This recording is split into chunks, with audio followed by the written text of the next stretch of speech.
15.5 বছর ইতিহাসের বর্বরতম নির্যাতন চালানো হয়েছে জামাত ইসলামের উপর।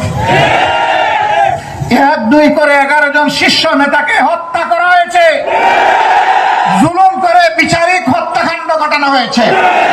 তার সর্বশেষ দুঃখজনক ঘটনার শিকার হয়েছেন আমাদের কলিজার টুকরা আল্লামা দেলাওয়ার হোসেন সাঈদ। শহীদ আমিরে জামাত মৌলানা মতিউর রহমান নিজামী থেকে শুরু করে অধ্যাপক গোলাম আজম রাহিমাহুল্লাহ থেকে শুরু করে যাদেরকে হত্যা করা হয়েছে, আমরা দেখতে চাই এই জগতে সেই হত্যাকারীদের বিচার হয়েছে।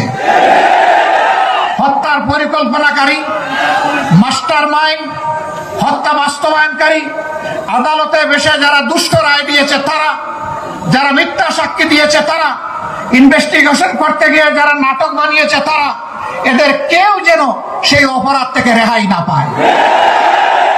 সম্মানিত বন্ধুগণ, শুধু কি আমাদের নেতৃবৃন্দকে আর কর্মীদেরকে হত্যা করা হয়েছে না, এরা গোটা জাতিকে হত্যা করতে চেয়েছিল। সেনাবাহিনীর 57 জন কমিটেড চৌকস দেশপ্রেমিক অফিসারকে নির্মমভাবে ক্ষমতায় আসার মাত্র 2 মাসের ভিতরে হত্যা করা হয়েছে।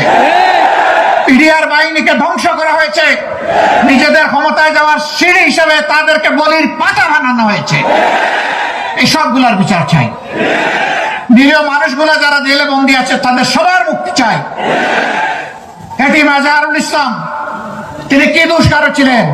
তার বিরুদ্ধে 1.5 মাইল দূর থেকে অমাবস্যার রাতে তারে নাকি দেখে চিনছে, এইটাও সাক্ষী তার বিরুদ্ধে। এইরকম বাজে সাক্ষী, মিথ্যা সাক্ষীর মাধ্যমে, বাজে এবং মিথ্যা অভিযোগের মাধ্যমে যারা চলে গেছেন তাদেরকে ফেরত পাবো না।